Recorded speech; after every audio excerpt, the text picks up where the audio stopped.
بسم الله الرحمن الرحيم. متابعي القناة، أهلا وسهلا ومرحبا بكم إلى هذا الفيديو الجديد. في هذا الفيديو إخواني سوف نتحدث عن الموعد النهائي لانطلاق التسجيلات في صيغة عدل 3 وموعد انطلاق الأشغال حسب ما صرح به وزير السكن والعمران طارق بالعريبي. وكذلك سوف نتحدث عن فتح الموقع الخاص بالمؤسسة الوطنية للترقية العقارية، والتي قامت بفتح المنصة من أجل اقتناء السكن الترقوي الحر عبر عديد الولايات. أولا نبدأ بالترقوي الحر، حيث كشفت المؤسسة الوطنية للترقية العقارية عن شروعها في عملية بيع كبرى، والعملية ستنطلق يوم الغد الاثنين 26 فبراير 2024 عبر المنصة الرقمية، وهذا ابتداء من الساعة 2 زولا. وأعلمت المؤسسة في بيان لها أمس السبت كافة المواطنين عبر التراب الوطني أو خارج الوطن الراغبين في الترشح لاقتناء سكنات الترقوي الحر بأنه ستنطلق العملية البيع الكبرى يوم الاثنين 26 فبراير 2024 عبر المنصة الرقمية، وذلك ابتداء من الساعة 2 زولا عبر الولايات التالية: أضرار، أم البواقي، باتنا، بجاية، إضافة إلى البليدات بسات، تلمسان، تيارت، تيزي وزو، الجزائر العاصمة، جيجل، سكيكدا، عنابة، قالمة، قسنطينة، ورقلة، وهران، برج بوعريريج، بومرداس، إضافة إلى الطارف، تيبازا، عين الدفلع، وتوغرد. ويمكن الولوج إلى الموقع عبر الرابط التالي الذي تشاهدونه في الشاشة أمامكم. وتعتبر صيغة سكنات الترقوي الحر من الصيغ الجديدة التي أطلقتها الدولة الجزائرية لكافة المواطنين الجزائريين. الشيء الإيجابي في هذه الصيغة هي أنها لا تتطلب مراقبة إذا كان الشخص قد تلقى سكن من قبل أو دعم من طرف الدولة أو لا.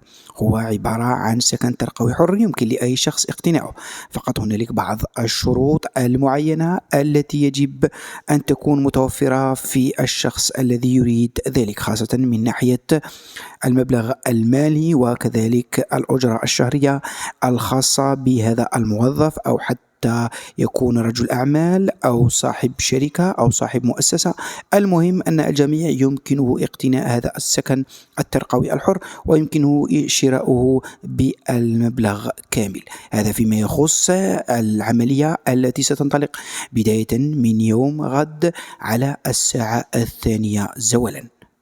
أما فيما يخص تصريح وزير السكن والعمران طارق بالعريبي فيما يخص سكنات عدل 3 والتي ينتظرها المواطن الجزائري بشغف عن موعد انطلاق التسجيلات وعن موعد فتح الموقع الإلكتروني.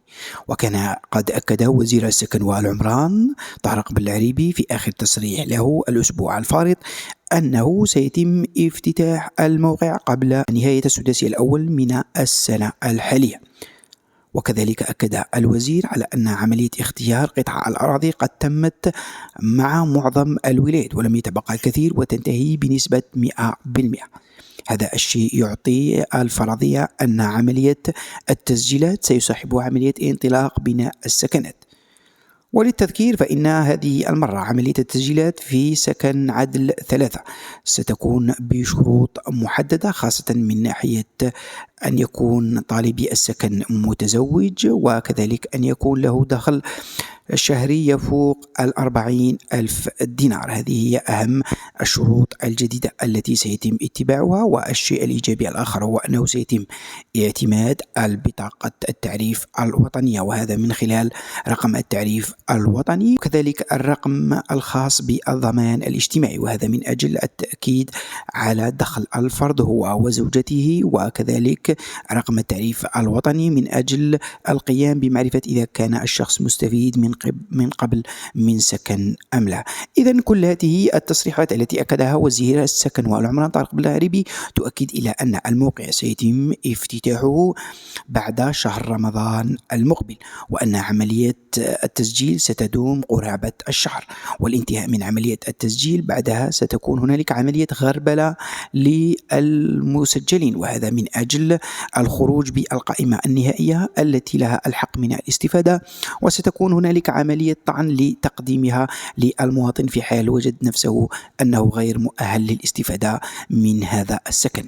وبعدها سيتم الشروع في تحديد الأرضيات التي ستنطلق فيها الأشغال بداية من السداسي الثاني من سنة 2024. وقد أكد وزير السكن والعمران طارق بن بأن هذه المرة ستكون صيغة عدل 3 تختلف عن صيغة عدل 1 و2، وهذا بفضل التجربة التي اكتسبتها الشركة أو المؤسسة، وكذلك عدم الوقوع في نفس الأخطاء كما حدث في السابق، حيث لن يتم الاعتماد على الرقم التسلسلي، وسيتم الاعتماد على الإقامة الخاصة بكل شخص وتحديدها، لأنه سيتم بناء للأشخاص حسب مكان إقامتهم من حيث البلدية أو الدائرة. وكذلك ستكون هنالك ارتفاع في سعر السكن مقارنة بعدل 2، إضافة إلى شروط الخاصة بالشركة التي هي الآن في القضاء مع عدل 2 و1. هذه الشركة كذلك سيكون هنالك إمضاء للعقد من طرف المعني بذلك. إذن كل الأمور توحي إلى أن الجزائر ستطلق صيغة عدل 3 من أجل القضاء على أزمة السكن التي أصبحت تزيد شيئا فشيئا، خاصة وأننا عرفنا أيام عجاف في السنوات الأخيرة أين لم يتم توزيع السكنات بالقدر الكافي في السنوات الفارطة. إذن هذه هي أهم المستجدات فيما يخص عدل 3، والذي سيتم إطلاقه في الأيام القليلة القادمة، وبالضبط بعد شهر رمضان المقبل، وستنطلق بناء السكنات كذلك في السداسي الثاني من سنة 2024. وكذلك قدمنا لكم آخر التطورات فيما يخص الترقوي الحر، والذي أعلنت المؤسسة الوطنية للترقية العقارية عن فتح الموقع من أجل بيع السكنات واختيار الموقع لكل المواطنين داخل أو خارج الوطن حسب الولايات التي تتواجد فيها هذه السكنات. هذا هو الجديد الذي أردت أن أقدمه لكم في هذا الفيديو عن أهم التطورات فيما يخص صيغة عدل 3، والتي ينتظرها المواطن الجزائري بفارغ الصبر، وكذلك تصريح الوزير الذي أكد على أن عملية التسجيلات سيتم إطلاقها قبل نهاية السداسي الأول من سنة 2024، وأن عملية بناء السكنات سيكون بداية من السداسي الثاني من نفس السنة. تقوى في عديد الولايات والتي سنقدمها لكم، وهي تخص كل من أضرار، أم البواقي، بادنا، بجاية، البوليدة، تبسات، تلمسان، تيار، تيزيوز، والجزائر العاصمة، جيجا، سكيكدا، عنابة، قلمة، قسنطينة، ورقلع، وهران، برج بوعريريج، بومرداس، الطرف، تيبازا، عين الدفلع، وتوغرت. ويمكن لكل المواطنين المقيمين في التراب الوطني أو خارج التراب الوطني الترشح لاقتناء هذه السكنات في حال أرادوا ذلك، خاصة وأن معظم السكنات أصبحت جاهزة من أجل اقتنائها. هذا هو الجديد الذي أردت أن أقدمه لكم في هذا الفيديو. دائما إخواني، قبل أن أختم، إذا لم تكن مشترك في القناة فلا تنسى الاشتراك وتفعيل الجرس، وهذا ليصلك كل ما هو جديد عن فيديوهاتنا. إلى اللقاء.